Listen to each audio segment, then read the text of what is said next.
오늘 오후에 증거할 하나님의 말씀의 제목은 창조자 그리스도, 이런 제목으로 말씀을 증거하고 은혜 받고자 합니다. 22절로 26절까지는 만물 창조 이전부터 계신 그리스도. 다시 말씀드리면 예수 그리스도는, 즉 성경에 약속된 메시아, 이 그리스도는 만물이 창조되기 이전부터 존재하셨다는 것. 한마디로 말하면 이걸 신학적인 용어로는 선제설이라고 합니다. 선제설. 아브라함이 있기 전에 내가 있었느니라. 예수님께서 자기를 비난한 이 바리새인들과 서기관들, 종교 지도자들 앞에서 내가 아브라함 있기 전부터 있었다고. 아니, 내 나이가 40도 못 되었거늘 어찌하여 그런 말을 할 수 있느냐. 근데 예수님은 예수님보다 2000년 전의 사람 아브라함이 있기 전부터 자기가 있었다고, 즉 자신의 이 신적 존재, 선제설을 증거하고 있습니다. 두 번째는 27절로 31절까지인데요. 그리스도께서 직접 천지창조 사역에 참여하셨다는 것. 천지창조는 총 엿새 동안 창조하셨다고 그랬죠. 첫째 날 뭘 창조하셨어요? 다 잊어버렸죠. 빛을 창조하셨다. 그 다음에 두 번째 날은 뭘 창조하셨어요? 공창을 창조하셨다. 그 다음에 세 번째 날은 뭘 창조하셨어요? 나는 도봉교의 실력 수준을 이럴 때 보면 의심하게 돼요. 세 번째 날은 뭘 창조하셨어요? 아니 목사님, 먹고 살기도 바빠 죽겠는데 그걸 어떻게 다 기억합니까?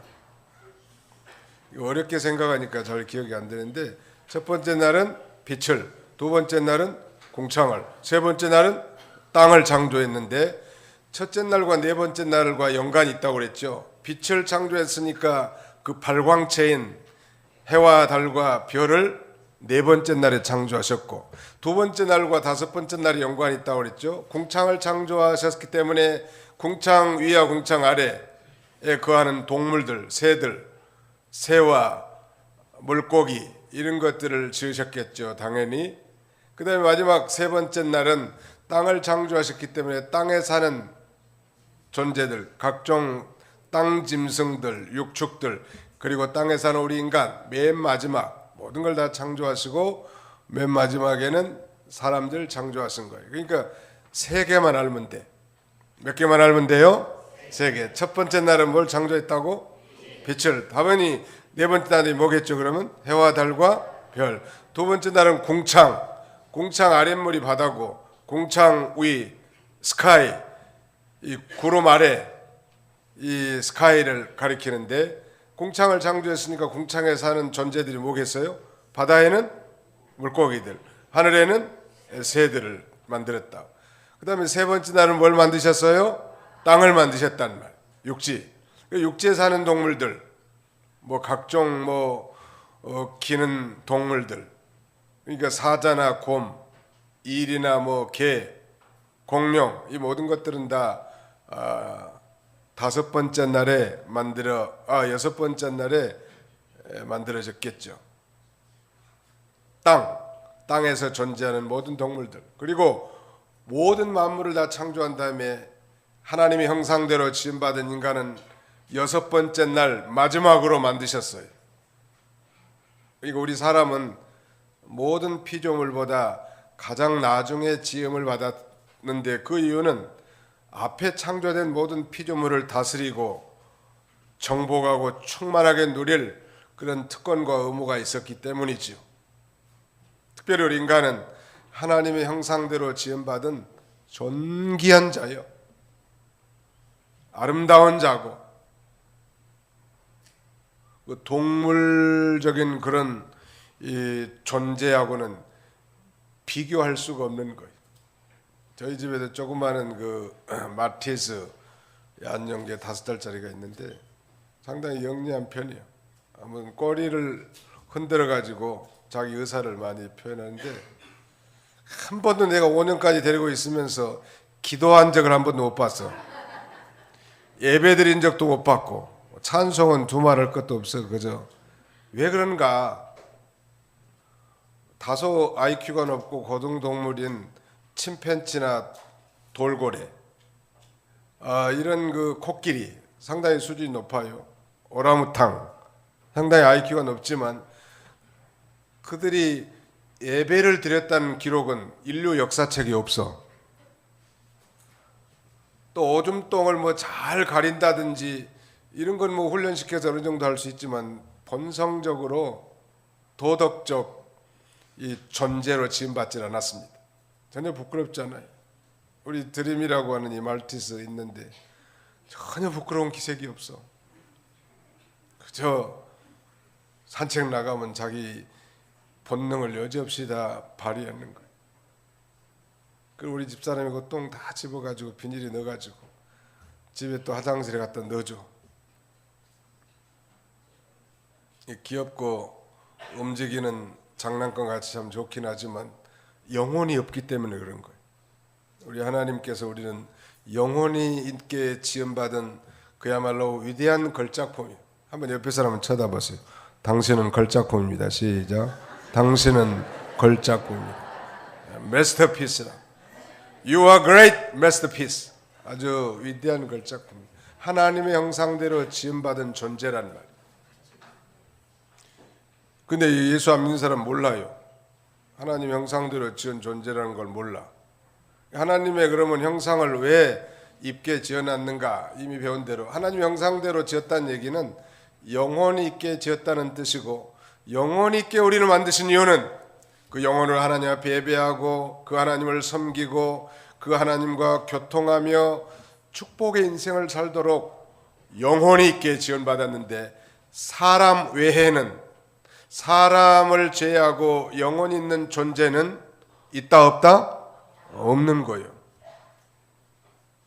그러니까 세상에서도 인간은 만물의 영장이라고 그렇게 말하지 않습니까? 자, 그리스도께서 직접 천지 창조에 참여하신 거예요. 그 다음에 마지막 이제 32절로 6절까지는 결론적으로 생명의 길과 사망의 길을 대조해 가면서 우리 하나님의 언약 백성들이 생명의 길을 선택하라고 이렇게 우리에게 권면해 주고 계십니다. 좀 더 구체적으로 이제 22절로 26절까지는 만물 창조 이전부터 그리스도가 계셨다고 했는데, 여기 한번 읽어주세요. 22절부터 좀 읽어주세요. 22절 여호와께서 그 조화의 시작 곧 태초에 일하시기 전에 나를 가지셨으며 만세 전부터 태초부터 땅이 생기기 전부터 내가 세움을 받았나니 아직 바다가 생기지 아니하였고 큰 샘들이 있기 전에 내가 이미 났으며 산이 세워지기 전에 언덕이 생기기 전에 내가 이미 났으니 하나님이 아직 땅도 들도 세상 진토의 근원도 짓지 아니하셨을 때라. 예, 만물 창조 이전부터 그리스도께서 계셨다고 했는데, 이 삼위일체 신비는 우리가 설명으로 온전하게 설명한다는 게 불가능하다고 그랬죠. 하나님은 한 분이신데 삼위로 존재하신다. 이게 뭐 그러니까 그런가 보다 그러지, 그게 논리적 이성적으로 잘 받아들이지 않는다. 하나님은 한 분이신데 삼위, three person으로 존재한다는 거예요. 그 제1위는 성부고 제2위는 성자 예수님이고 제3위는 성령 하나님이, 성부와 성자와 성령, 분명히 세 분 같은데 하나님은 한 분이시라는. 근데 이걸 어떻게 설명해야 되냐는 말이에요. 설명하기 어려워. 그저 이해할 수 없으니까 우리가 그대로 믿는 거예요. 따라서 합시다. 이해할 수 없으면 믿으면 됩니다. 믿는 거. 아니, 어린 아이가 우리 아빠인지 엄마인지 자기들이 뭐 과학적으로 증명을 해봤어. 자기가 태어날 때 엄마 아빠가 자기를 태어난 데를 보기를 했어. 그런데도 엄마 아빠 하면서 작달라 붙어가지고 그렇게 애교를 떨잖아요.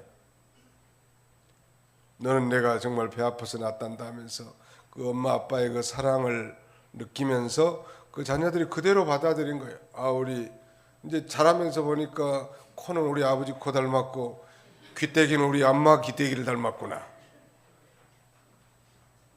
그러면서 이제 확신을 점점 갖는 거지. 자기들이 엄마 아빠라고 부르는데 엄마인지 아빠인지 그걸 어떻게 증명이 되냐는 말이에요. 그냥 믿는 거요. 아, 저분이 우리 아빠니까 나를 저렇게 사랑하는가 보다. 전혀 의심 없이 받아들인 것처럼 우리도 하나님은 한 분이시지만 한 분 하나님 안에 삼위로 계십니다. 하나님은 한 분이시지만 한 분 안에 삼위로 계십니다. 시작. 하나님은 한 분이시지만 한 분 하나님 안에 삼위로 계십니다. 삼위는 뭐예요? 성부와 성자와 천주교에서는 성부와 성자와 성령으로 아멘 이런 식으로 많이 하죠. 축구 선수들도 보면 급하니까 막 이렇게 하면서 하더라고 보니까 아무튼 순간적으로 삼위 하나님 앞에 기도하는 거예요. 그래도 뭐 골을 못 넣더만 아무튼 뭐 그게 주문은 아니고 자신의 신앙 고백이겠죠. 근데 오늘 여기 본문에서는 지금 성자 즉 성자인 그리스도께서 천지 만물을 창조하시기 이전부터 계셨다고 이렇게 말씀하고 있는 거예요. 만물을 창조한 이전부터. 놀라운 일이죠. 그러니까 이 천지를 창조하기 이전 성부와 성자와 성령이 삼위로 계신 것입니다. 그냥 그렇게 믿는 거예요. 그래서 이제 그 초대 교부 시대에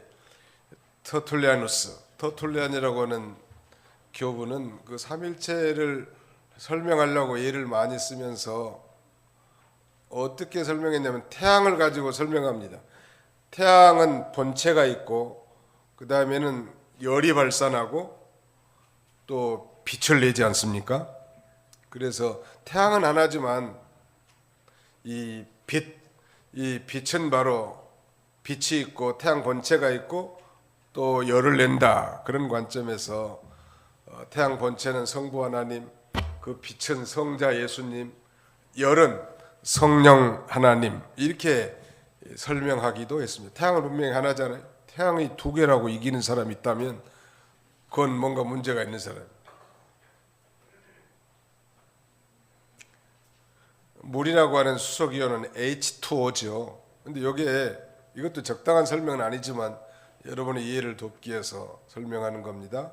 물이라고 하는 그 화학 원소기호는 H2O라는 거예요. 수소 두 개하고 산소 하나로 뭉쳐져 있는데 이걸 평소에는 액체로 상태이지만 이걸 끓이면 어떻게 되는 거예요? 기체가 되잖아요. 전기. 이걸 얼리면 어떻게 되는 거예요? 고체, 얼음이 되잖아요. 근데 물이라고 하는 원소기호는 하나밖에 없죠. 저는 교회에서 목사라고 합니다. 목사님이라고 부르죠. 근데 우리 집사람은 나보고 목사님이라고 안 불러. 집에서는 남편이라고 부르지. 자기라고도 합니다. 종종. 그 다음에는 그냥 여보라고는 못해. 해본 적이 없어 지금까지. 습관이 안 돼가지고. 그 다음에는 우리 아이들은 나를 아버지라고 합니다. 나라는 존재는 하나인데 교회에서는 목사님, 뭐 아내는 남편, 자녀들은 아버지라고 부르는데 나는 한 사람이요. 조금 이해가 되나요? 하나님은 한 분이시지만 한 분 하나님 안에 성부와 성자와 성령의 삼위로 이렇게 계시는 건데 우리는 그 성경을 통해서 천지 창조 그 모든 사역 가운데서 성부 하나님이 다 창조하신 줄만 알고 있는데 이 두 번째 메인 아이디어는 하나님이 천지 만물을 창조하실 때 성자 예수님도 그 곁에서 창조자가 되셨다. 그 내용이 이제 오늘 본문 27절로 31절까지 내용이 27절부터 또 한번 읽어주시죠.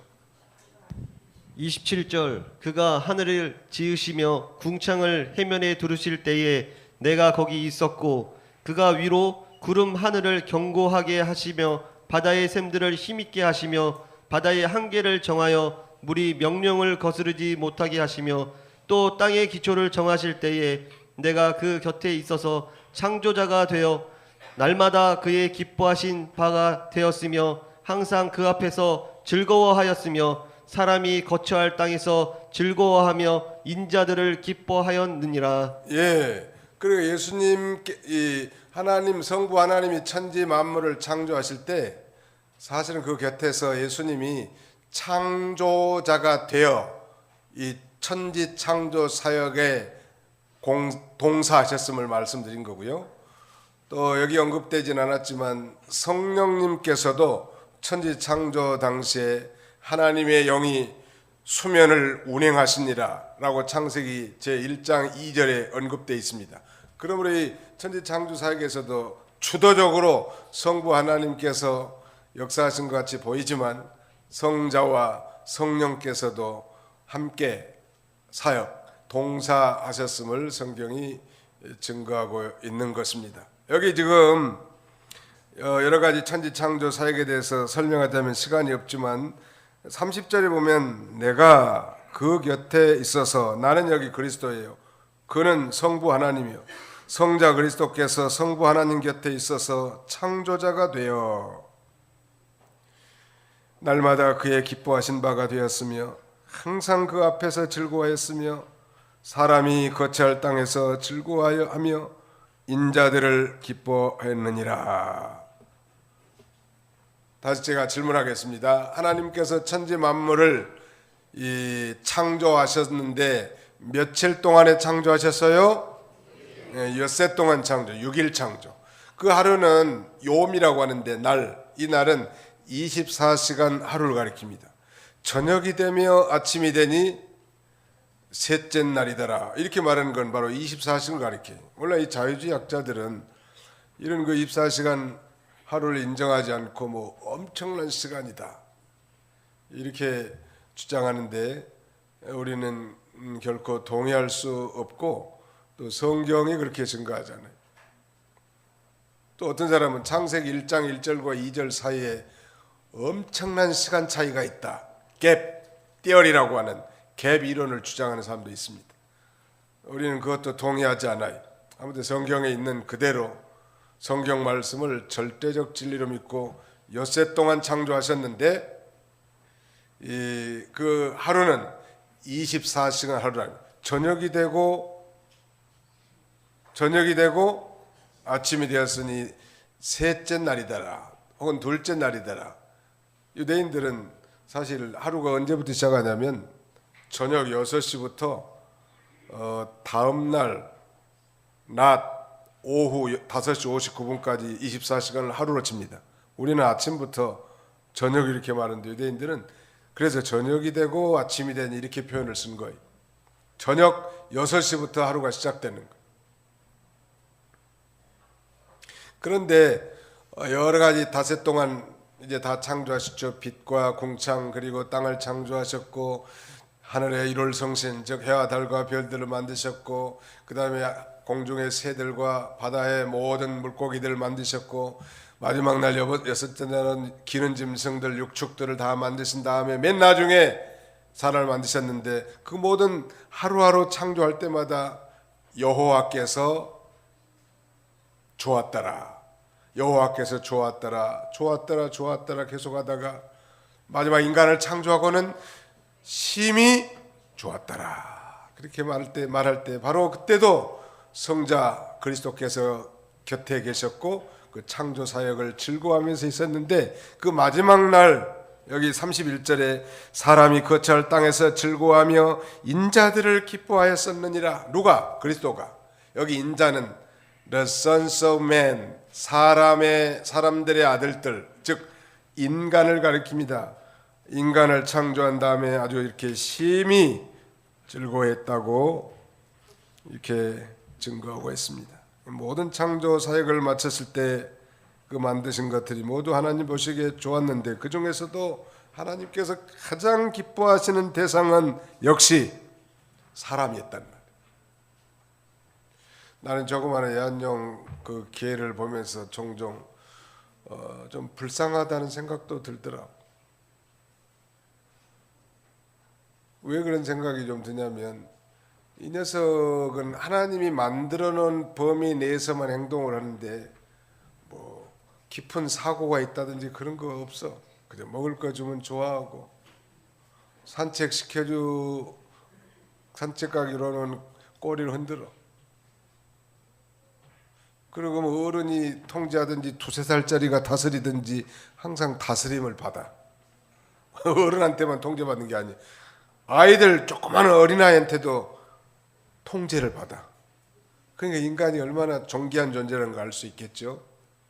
그건 이미 말씀드린 대로 인간은 영혼이 있게 지음을 받은 존재라고 했는데 그게 바로 하나님의 형상대로 지음받았다는 아주 결정적인 증거죠. 하나님께서는 모든 피조물 중에서 하나님과 교제할 수 있는 유일한 영적 존재를 만드셨는데 바로 인간이란 말이에요. 뿐만 아니라 이 하나님의 온전하고 무한한 사랑은 인간의 타락에도 불구하고 그리스도의 성육신을 통해서 결정적으로 하나님의 사랑을 또 나타내 주죠. 아담이 범죄함으로 말미암아 전 인류는 다 타락하고 부패해서 스스로 구원 얻을 수 없는 진노받을 인생이 됐지만 또 결정적으로 독생자 예수님을 인간의 몸을 입혀서 이 땅에 보내주시고 누구든지 그 예수님을 믿는 사람들은 죄에서 구원받고 죄로 말미암은 영원한 사망에서 해방되어 하나님의 형상을 회복하면서 또 축복의 길을 걸어가게 하셨단 말. 그럼 우리가 이 땅에서 불순종과 허물 그리고 저주들과 제약이 도처에 만연하고 있지만은 우리들은 하나님께 대한 믿음을 견고하게 하고 여호와를 기뻐함으로 큰 힘을 삼고 나가야 합니다. 너무 존귀한 존재니까. 너무 존귀한 존재라.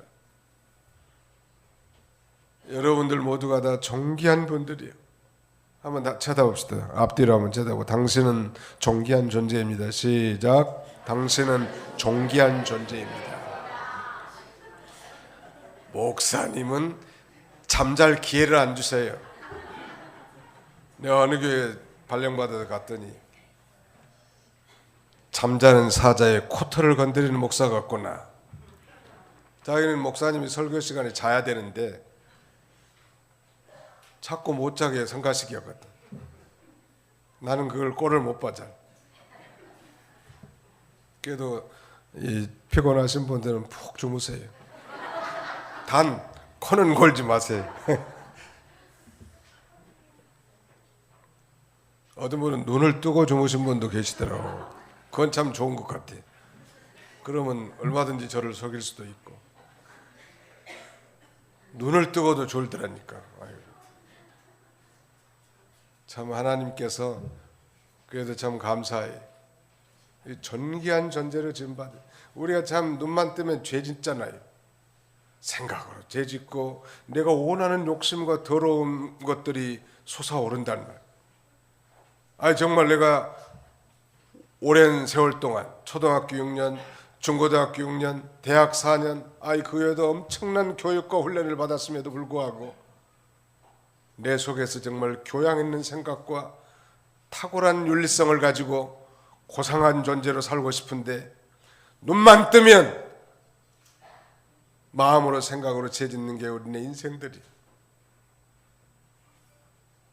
그럼에도 불구하고 그 모든 죄를 또 십자가를 바라보면서 믿음으로 회개하고 잡아가면 또 깨끗함을 얻을 수 있고 우리 안에 내주에 계신 성령님의 인도를 따라 살면 이제 하나님이 기뻐하시는 뜻을 순종하여 드릴 수 있고 또 자신도 거룩하고 온전한 하나님의 자녀로 성숙되어질 수 있다는 말. 얼마나 감사하잖아요.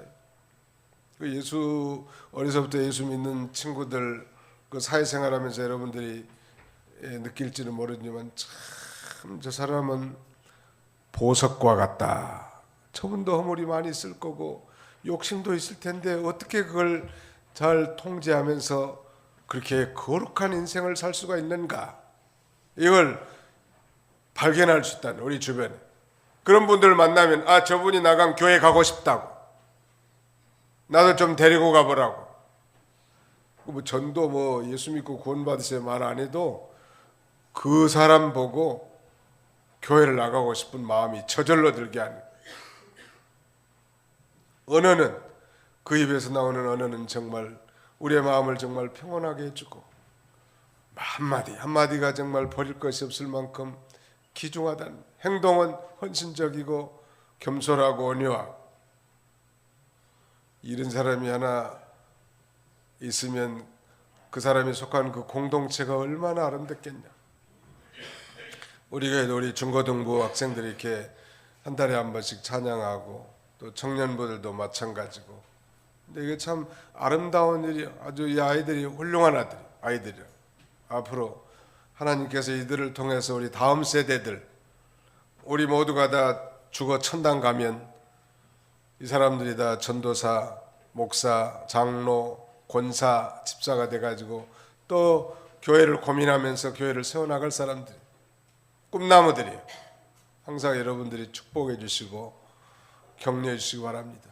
바로 성자 예수 그리스도께서는 이 성부 하나님과 함께 그 창조하실 때 그 곁에서 함께 창조를 하셨고 창조자가 되어서, 그리고 특별히 이 사람 창조에 대해서 함께 기뻐하고 즐거워한 것은 우리가 영원 있게 지음받은 하나님 앞에 존귀한 존재이기 때문에 그런 거예요. 저는 지금 두 가지를 말씀드렸습니다. 바로 그리스도께서는 만물을 창조하기 이전부터 계셨다는 것. 두 번째, 그리스도께서는 성부 하나님께서 천지 창조 사역을 할 때 그 곁에서 자신도 창조자가 되어 함께 즐거워하고 기뻐하고 즐거워했다는 것을 우리에게 가르쳐 준다고 했습니다. 자, 마지막 하나는 이제 생명의 길과 사명의 길에 대해서 여기 지금 증거하는 건데, 32절부터 한번 우리 중고등부 호산나 찬양대만 한번 32절부터 마지막 절까지 한번 읽어봅시다. 시작. 다시 32절부터 시작.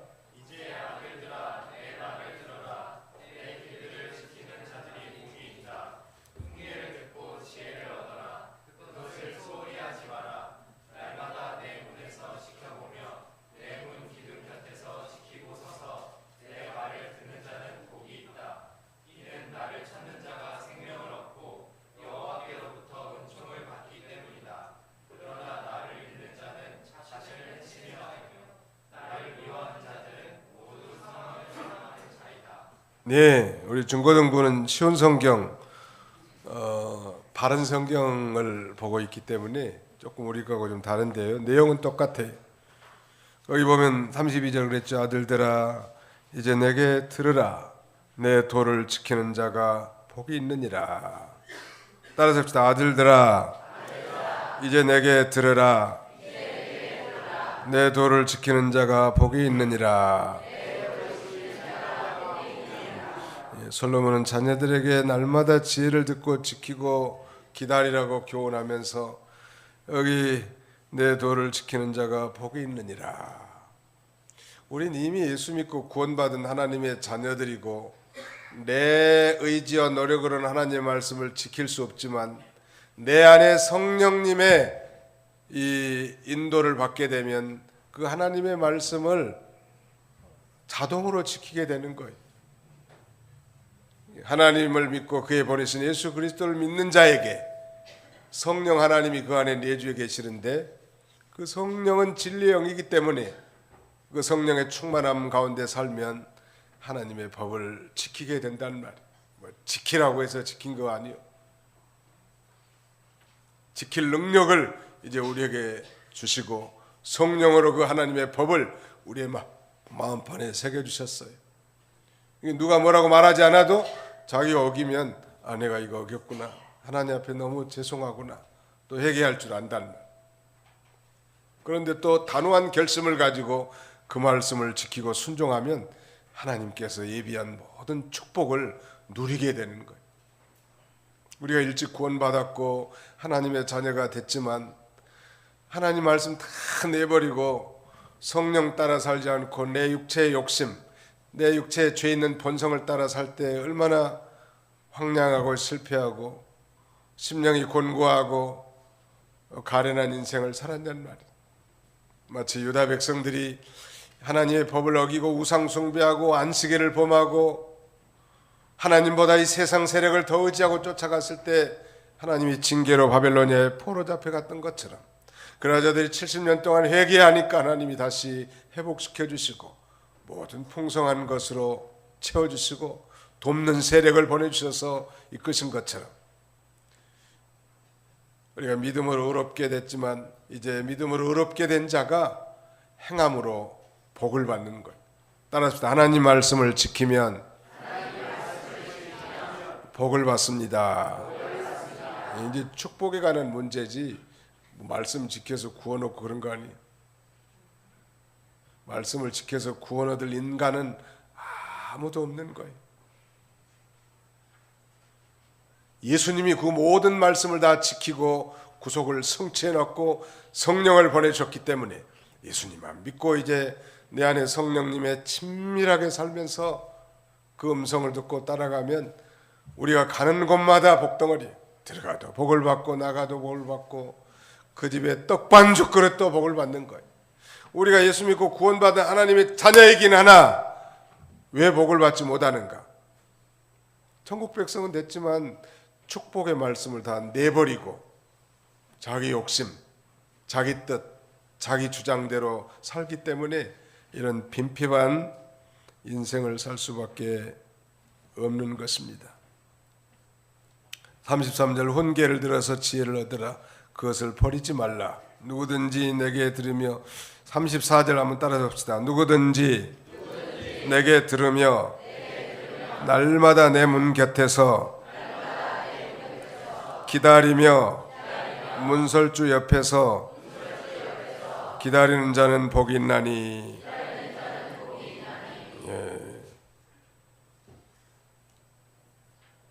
성경에 기록된 하나님의 말씀을 듣고 그 말씀을 지키고 기다리라는 거예요. 기다리는 자가 복이 있다는 거예요. 사랑하는 사람을 기다리는 심정을 여기 지혜를 얻고자 하는 마음이 비교를 해놨는데, 아무튼 그렇게 간절히 기다리는 자세, 이건 참 필요한 것 같아요. 전에 서울의 어떤 교회에서 특별 새벽기도 일명 특세를 하는데 한 주간 동안 얼마나 많은 교인들이 이렇게 왔든지 순서도 오는 순서대로 본당에 입장을 하게 한다. 보통 새벽기도는 뭐 5시에 우리 교회 시작하는데 아마 3시부터 와가지고 줄서는 모여요. 본당에서 서로 교회 예배당 앞자리에 앉으려고. 그 교회 목사님은 좀 행복할 것 같아요. 행복할 것 같아. 사실 그게 지극히 정상인데 우리는 흔히 이렇게 마시는 이 공기나 물에 대해서 감사함이 없는 것처럼 하나님의 백성들이 믿음으로 살고 말씀 받는 걸 별로 사모하지 않아요. 저희가 이 중국의 문이 열리고 구소련의 문이 열렸을 당시에 그 선교를 자주로 댕겼는데 정말 개인적으로 말한다면 피곤할 정도인데 새벽 5시부터 10시까지 이 사람들이 집에를 안 가려고 하는 거예요. 얼마나 말씀을 사모하는지. 그러니까 우리 또 이 설교자들이나 강사들은 정말 지금까지 배우고 깨달은 모든 진리를 아주 아낌없이 다 전달하고 싶은 마음이 생기는 거예요. 학교 선생님들은 잘 아시지만 아이들이 정말 눈 반짝반짝해 가지고 뭔가 배우려고 사모하는 그런 강의실에 들어가면 가르친 사람들 좀 보람 있을 것 같아요. 근데 전부 엎드려 가지고 눈 빨개 가지고 이렇게 가물가물한 데 앉아 가지고 있으면 별로 의욕이 안 넘쳐.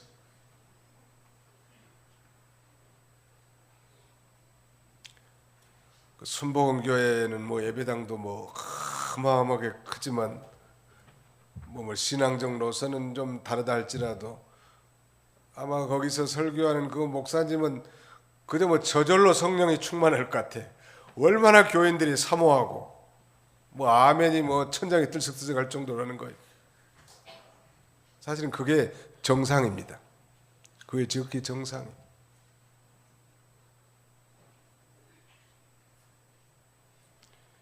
아무튼 사랑한 사람을 기다리는데 뭐 지루할 게 뭐 있냐, 오랜 시간이라도.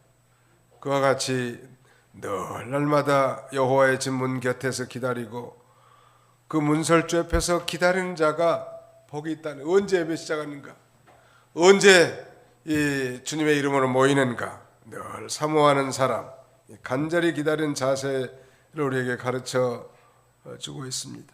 사랑하는 사람을 기다리는 심정, 이게 지혜를 얻고자 하는 심정에 비교해놨는데요. 우리도 그런 이 사모하는 사람이 다 되어야 되겠습니다. 주께서는 사모하는 영을 만족케 하시며 줄인 영에게 좋은 것을 주신다고 하지 않았습니까? 그래서 베드로 사도는 베드로 교회 보내는 여러 교회 보내는 공동 서신, 그의 서신 첫 번째 제2장에 보면 모든 악독과 계율과 예식과 시기하는 것과 모든 비방하는 말을 버리고 갓난 아이들과 같이 순전하고 신령한 젖을 사모하라. 우리 갓난 아이들은 젖을 얼마나 먹어요? 하루에 몇 번 먹어요? 갓난 아이들? 어떤 사람이 하루에 보니까 한 12번 먹더래. 12번 젖을 먹는데, 더 정확한 표현은 시도 때도 없이 먹어. 시도 때도 없이. 사실은 이 성경 말씀이 젖이거든요. 젖. 근데 주일날만 먹고 일주일 내내 궁핍해서는 안 되잖아요.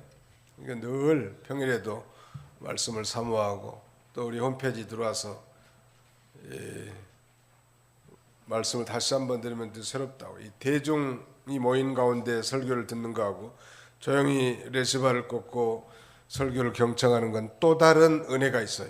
저는 제가 설교한 거라도 매주 반드시 다시 듣고 또 양식으로 삼고 은혜로 삼습니다. 우리 전도사님들한테 그 플레이스토어 가가지고 도봉교회 치면은 홈페이지가 나오잖아요. 그걸 설치하면은 우리 홈페이지, 우리 그 스마트폰에 설치할 수 있단 말이에요. 그것만 누르면 다 지금까지 모든 설교를 다시 들을 수 있고, 또 성가대 찬양도 들을 수 있고, 또 여러 가지 글로서 교제도 할 수 있는데, 아무튼 좀 내가 여러 번 강조해도 일주일에 들어온 사람이 한 30명에서 40명 되는 것 같아. 근데 그 30명에서 40명이 우리 교인인지 아니면 남의 교인인지 그것도 검사해 볼 일이에요.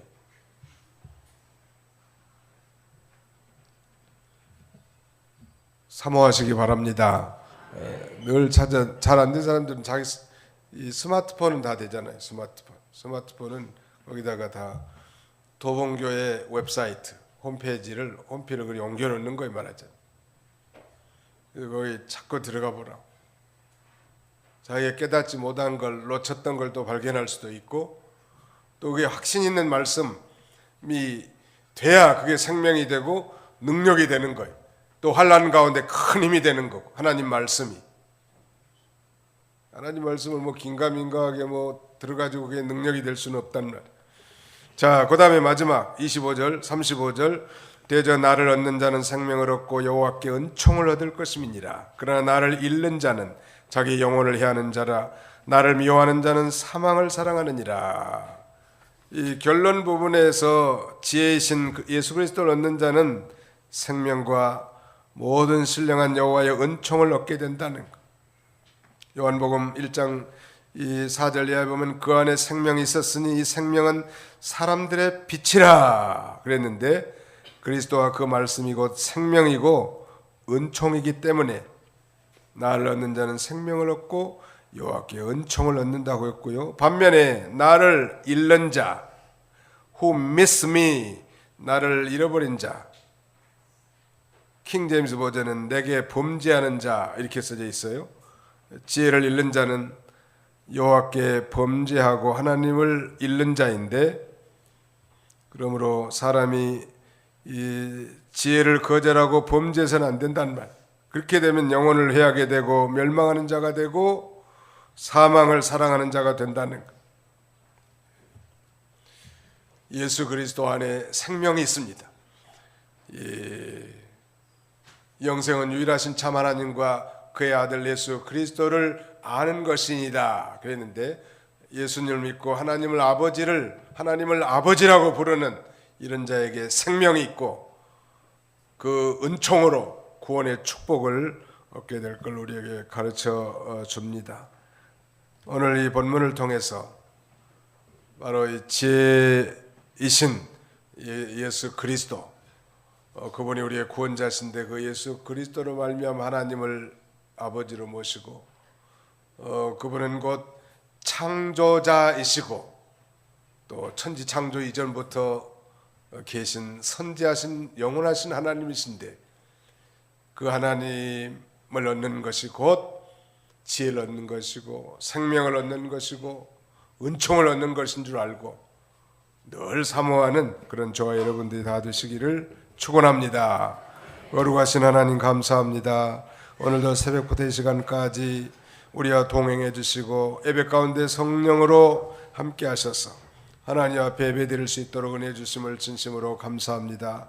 이제 또 흩어져서 세상에 나가 한 주간 우리가 살게 될 터인데, 듣고 배운 하나님의 말씀이 아버지 하나님 생명이 되고 능력이 되고 발뿌리 앞에 등불이 되도록 도와주시고, 늘 여호와의 궁정에서 그 문설주에서 기다리는 자와 같이 사랑한 사람을 기다리고 사모하는 것처럼 늘 여호와의 말씀을 듣기를 사모하고 지혜를 얻기를 사모하는 자가 되어 생명과 은총 가운데 살아가는 저희들이 다 되게 하여 주시옵소서. 자비로우신 아버지 하나님, 이스라엘 백성들이 포로된 지 70년 만에 이 귀하는 것은 하나님의 절대적인 주권과 섭리요 기적이요 하나님의 은혜요 축복이라고 했는데, 오늘날 우리 70년 동안 정부 수립 후에 남과 북으로 갈라져서 이 허리가 동강난 채로 오늘날까지 지속한 이 나라에 참으로 인간 지각에 뛰어난 이 북한의 김정은과 미국의 트럼프 대통령이 이 한반도 운명을 놓고 이 담판을 벌일 세계의 역사적인 회담을 이틀 앞두고, 자비로우신 아버지 하나님, 우리 모두가 다 기도해서 이 나라가 참 평화롭게 안정이 되고 또 저 북한에도 복음이 들어가고 개방이 돼서 이제 태간 백성들이 하나님께 돌아오고 참으로 비참한 가운데서 수용소에서 교화소에서 고통 중에 있는 우리 형제들과 또 저 지하에서 숨어서 하나님을 섬기는 하나님의 백성들에게 이제 하나님 저들의 기도가 응답되는 귀한 역사가 있도록 은혜를 더하여 주시옵소서. 지방선거를 앞두고 우리 모든 성도들이 다 우리에게 부여된 주권 행사를 신실하게 감당해 나갈 수 있도록 도와주셔서 우리 한반도를 통해서 이 지구촌에 이 복음의 생명, 아니 생명의 복음을 온 땅에 전파하는 이 선교지 국가가 되도록 우리 하나님의 은혜를 더하여 주시옵소서. 아버지 하나님, 이를 위해서 우리가 함께 기도하고 또 참여하는 그런 저희들이 다 되게 해주시길 원하옵고 예수님의 이름으로 기도하옵나이다. 아멘.